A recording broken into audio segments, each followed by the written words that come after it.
Buenos días, doctor Edgardo. ¿Me escucha? ¿Nos ve? Queremos hablar sobre el libro del Holocausto de Santofimio, ese proceso judicial que se enredó sobre la muerte de Luis Carlos Galán Sarmiento, donde se le acusó y condenó al doctor Alberto Santofimio Botero. Muchas gracias. Bueno, le doy un saludo especial a don Juan Pablo Sánchez, al ingeniero, por cuanto fui amigo de su padre y hace muchos años me entrevistaba por esa misma cadena radial tan importante. Igualmente a Eduardo Bejarano y a su distinguida audiencia. Eh, quiero hacer un relato sucinto de las razones que me motivaron para elaborar ese libro titulado El Holocausto Judicial, que demuestra la aberrante injusticia que se cometió contra uno de los valores más destacados del siglo XX en nuestro departamento y en nuestro país, como lo fue el doctor Alberto Santofimio. El interés de dejar plasmada en la realidad ese proceso judicial, pues nació de los comentarios que se habían hecho en las universidades sobre lo que no debía hacerse en esta clase de procesos.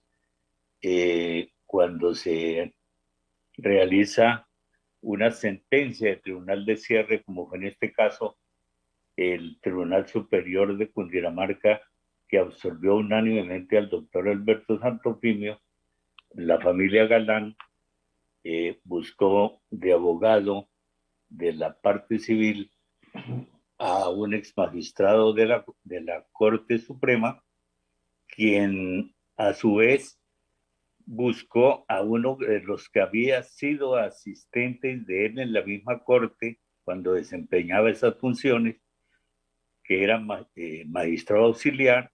Lo ascendieron a magistrado titular, le asignaron el proceso de la casación del doctor Santofimio y lo aceptaron la casación. Una casación que, de conformidad con el profesor Jorge Anena Salazar, que fue el abogado defensor, quien actuó principalmente en ese proceso, el magistrado de la Corte, que con quien sostuvimos largas conversaciones y somos amigos personales, el doctor Juan Enrique Valencia, un reputado penalista, lo mismo el profesor Jorge Córdoba Poveda, Juan Fernández Carrasquilla, el doctor John Jaime Posada, etcétera. Todos dijeron: ese es un recurso de casación incongruente. Primero, porque le faltan los requisitos que establece el Código de Procedimiento Penal para ser aceptado, que era la falta de aplicación errónea de una norma. Eso no aparecía en el recurso de casación, tampoco el desconocimiento del debido proceso o el desconocimiento de las reglas de prueba en que se fundamentó la sentencia.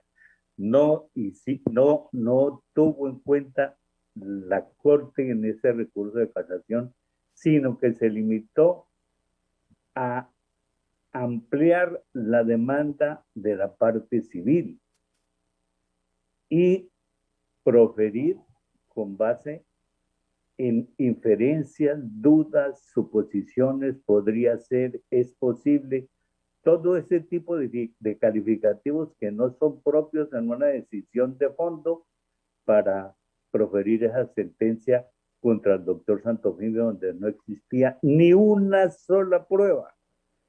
En todos los testimonios que hay en ese proceso, que tiene cerca de 20,000 folios, y en la cual yo participé en la práctica de algunas pruebas en reemplazo del defensor, encontramos ni siquiera un testimonio ni de la familia Galán, de la esposa, de los hijos, de los primos, de todos los miembros de ese entonces nuevo liberalismo, de que Alberto Santofimio hubiera tenido siquiera la más mínima sospecha de haber participado en ese horrendo crimen, y fue condenado y, y, y, y, y le fue aplicada una pena pues de 24 años, injusta. Yo creo que después de Nariño, la persecución que se le hizo a Alberto Santofimio ha sido monstruosa y había que reparar moralmente ese engendro maligno de carácter judicial. Al doctor Doctor Edgardo, Santofimio, sí. este proceso contra Santofimio nació en Ibagué, nació de personas que se confabularon para buscar la caída de Santofimio por el ascenso vertiginoso que él tuvo en la vida política en los años 80. Yo yo creo que en parte hubo un personaje que me reservo el nombre, un profesional de la medicina, vinculado a ese movimiento político, que dijo que una señora Cielo Rico, que resultó ser una trabajadora social, había estado en un cumpleaños del doctor Santofimio en la finca de Alfonso Parra, donde asistían 1.000, 2.000 personas a celebrarle sus cumpleaños, que que ella se fue hacia el lado de donde habían unos baños de esa finca, y que en esas bajó un helicóptero, y ella se bajó Pablo Escobar, y que ella escuchó cuando Alberto Santofimio le dijo que, pero que la gente dice que atentara contra Luis Carlos Galán Sarmiento. Es decir, esas películas fueron las que le empezaron a circular en Bogotá y en varias partes, los enemigos de Santofimio, que veían en él una persona superior. Él llegaba a las convenciones y la gente lo alzaba en vilo, y Galán, y el mismo Yerimbo de esa época se sentían totalmente avasallados de la oratoria del doctor Santofimio y de los planteamientos que hacía en beneficio del país. En fin, eh, esa fue una de las razones de las que usted me pregunta. Las demás la constituyó las apreciaciones que él hizo sobre tener una patria más social, y se refería a ellas, y los grandes grupos económicos, los medios de prensa, dijeron que sí, en Colombia sí iba a establecer un socialismo, un comunismo, como están haciendo ahora con la propaganda negra, aquí en Venezuela y en los Estados Unidos. Y eso le causó mucho daño. Luego le metieron en la cabeza a los jóvenes de la familia Galán, a los tres hijos del líder asesinado, no magnicidio, porque él no era presidente, era un senador. En ese momento creo que él no estaba ni de senador.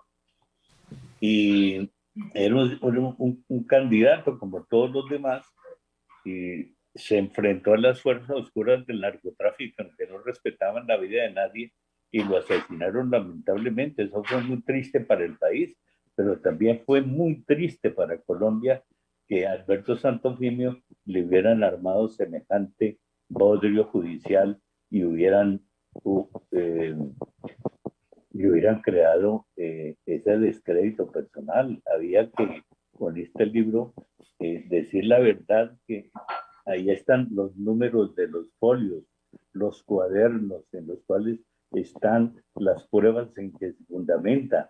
Por ejemplo, Popeye dijo en 6 oportunidades y en diferentes años que el doctor Santofimio no ha tenido nada que ver en ese homicidio, ni ningún político. Y 16 años después aparece enviándole una carta al fiscal general Luis Camilo Osorio, donde le dice: dígale a su papá que estoy firme, dirigida a la señora, dirigida a la señora Alexandra Galán, Alexandra Osorio de Pinzón, la hija de la, la, el casada con Santiago Pinzón Galán, que era sobrino del líder asesinado. Ahí empezó el nombre del doctor Santofimio a sonar.